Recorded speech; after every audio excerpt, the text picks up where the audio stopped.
చెట్టు చివరికి వాళ్ళ ఇంటి ముందుగా శవాలు ఇవన్నీ ఏడ్చుకుంటూ పోతుంటే ఏంద్రా ఇదని పైనుండి చూసిండా. పైనుంచి వచ్చి బయటకు వచ్చే చూసి ఉంటాడులే. చూసి ఏంది ఇది, ఏంది ఈ కథ, ఏంది లేదంటే అయ్యా ఆయన చచ్చిపోయిన శవాన్ని తీసుకొని పోతుంటే వాళ్ళ బంధువులందరూ కలిసి ఏడుచుకుంటూ పోతున్నారని. ఓహో ఇట్టనా ఏంది, అయితే ఈ మానవులు కూడా ఇట్టాగే చచ్చిపోతారా, రేపు నేను కూడా ఇట్టనే చచ్చిపోతున్నానని ఆయనకి ఒక నిందిలు ఏర్పడి ఎట్టా ఇది అని మనసులో కలిగి ఇంకా దీనికి మార్గం ఏందని అని అడవికి పోయి ఆ వనం పేరు ఏం పేరమ్మా, లుంబిని వనం. ఆ లుంబిని వనాన్ని ఆయన పుట్టిన వనానికే పోయిండా. వాళ్ళ అమ్మకి అన్నదిగా లుంబిని వనంలో. అప్పుడు బౌద్ధుడు పుట్టింది లుంబిని వనంలోనే. ఆ వనానికే పోయిండా తపస్సుకి. వనం దేనికి పోయి అవి మర్రి చెట్టు, బోధి వృక్షం అంటే అది మర్రి చెట్టే కావాలి. ఆ చెట్టు కింద దాన్ని ఏమంటారు, యోగా, తపస్సులాగా ఆలోచించి చెట్ట చివరికి ఇదే ఏదో కనిపెట్టిండు ఆయన. ఏదో అది చెప్పు. అహింస చేయకూడదు, ఏదో దాన్ని ఏమంటారు, అదేదో ఆయన్ని ఆవరించి ఆయన ఆవరించింది ఏంటిది? దైవం. అది చెప్పు. దైవం ఆవరించి ఆయన ఈ కదా ఇవన్నీ కాదురా అని ఇంకా బయటకు వచ్చి ప్రజలకి ఏది అహింస చెయ్యొద్దు అన్ని కొన్ని ఆయన సిద్ధాంతాలు పెట్టి ఆయన రాజ్యాన్ని పరిపాలన. అహింస చేయొద్దు ఒకటి, మనుషులు ఒకరినొకరు చంపుకోకూడదని ఒకటి, యుద్ధాలు చేయకూడదు అనేది ఒకటి, విగ్రహాన్ని పూజించకూడదు అనేది ఒకటి, ఇట్లా అన్ని అంటే ఆత్మ అనేది విగ్రహాన్ని ఆ రోజుల్లో విగ్రహాన్ని ఎందుకు పూజించినారంటే, ఓకేలే అదంతా అనేవాడు ఈ రకంగా ఉంటాడని, అదంతా ఇప్పుడు అవసరం లేదు. నేను అడుగుతుంది ఏంటంటే బుద్ధుడు పెట్టిన సిద్ధాంతాలు నువ్వు చదివినవో లేదో బిఏలో. నేను కూడా బిఏ బుక్స్ చదివే నీకు చెప్తున్నా. చదివితే చదివినలే కానీ నువ్వు రోజు దాన్ని రొటేషన్ చేస్తే చెయ్యొచ్చు. మేము వాటినన్నిటిని ఏం పట్టించుకోలే.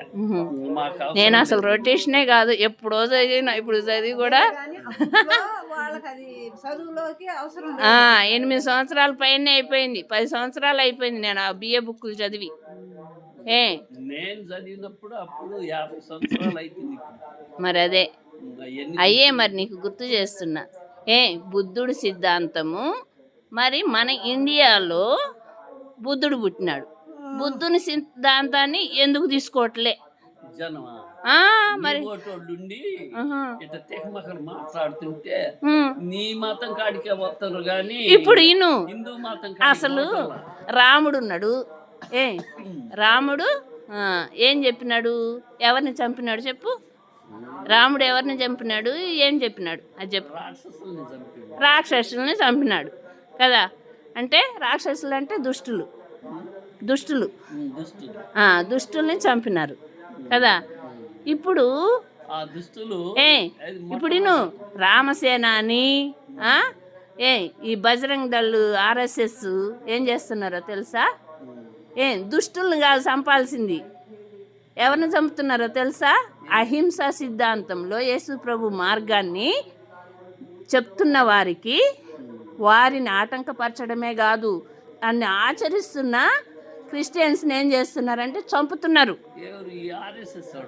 RSS, BJP, బజరంగ్ దళ్ళు, ఈ రామసేన, ఈ శివసేన, ఆ కార్యకర్తలందరూ. మరి రాముడు చెప్పింది ఏంది? దుష్టుణ్ణి, ఎవడు? రాక్షసుడు రావణాసురుణ్ణి ఒక్కడనే చంపినాడు రాముడు. తన భార్యను ఎత్తుకొని పోయినా అంటే ఇప్పుడు వాళ్ళు ఈ క్రిస్టియన్స్ అనే వాళ్ళని వాళ్ళు చంపటం ఏంటంటే ఇంకా ఈ శిలల్ని పూజించే వాళ్ళని గిల్లలు పూజించే వాళ్ళని మీరు ఈ హిందువులు మిమ్మల్ని కూడా వీళ్ళు కూడా అట్టాగే వాళ్ళ మీద యుద్ధానికి బయలుదేరు. అస్సలు ఏమనరు. మేము సువార్త చేస్తా కదా నేను, మా వాళ్ళు, మేము అసలు ఏమనం. మీ విగ్రహాన్ని పూజించొద్దనము, మీ విగ్రహం దేవుడు కాదనము, ఏం చెప్పము. కానీ యేసు ప్రభు మనందరి పాపాల కొరకు శిలువలో చనిపోయినాడు, రక్తం కార్చినాడు. యేసు ప్రభు మనకి మోక్షాన్ని ఇస్తున్నాడు. అవన్నీ మీ కల్పిత మాటలు. నీ ముఖం ఇను చెప్తుంది ఇను. ఏ కల్పిత మాటలేంది? నీకు తెలుసా, గాంధీ సత్యాగ్రహం అహింసా మార్గంలో వెళ్ళినాడు. ఎవరి మీద? బ్రిటిష్ వాళ్ళ మీద యుద్ధం చేయడానికి. అది ఎక్కడి నుంచి నేర్చుకున్నా అనుకున్నావు? బైబిల్లో నుంచే. కొత్త నిబంధన చదివేవాడు గాంధీ. అర్థమవుతుందా? బైబిల్లో అహింస సిద్ధాంతము యేసు ప్రభు చెప్పినాడు. అందుకే ఆయన హింస పొందినాడు.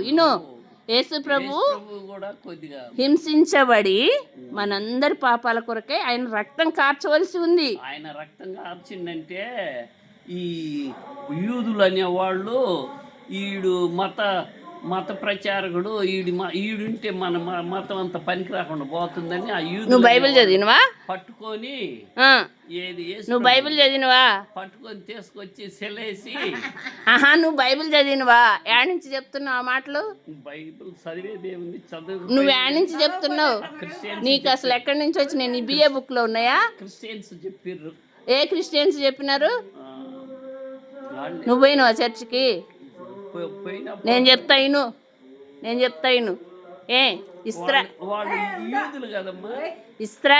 యూదులే ఇను. నేను చెప్తున్నా ఇను. ఇస్రాయేలీలు యూదులు అంటే ఒకటే. ఇస్రాయేలీలు అంటేనే యూదులు.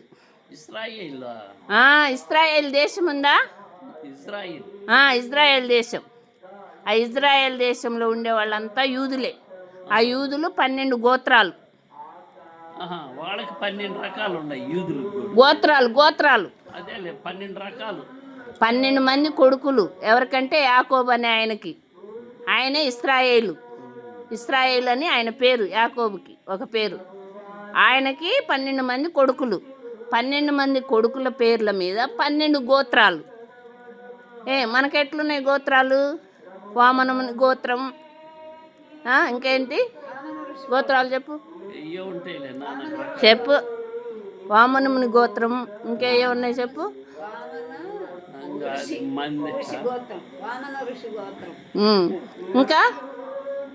ఇంకా ఏంది? నువ్వు చెప్పు. మా గోత్రమే. చెప్పు నువ్వే. నీ గోత్రం చెప్పు ఫస్ట్. ఇంకా వశిష్టమునే.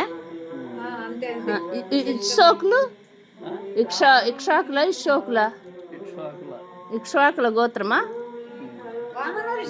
అదెవరిది?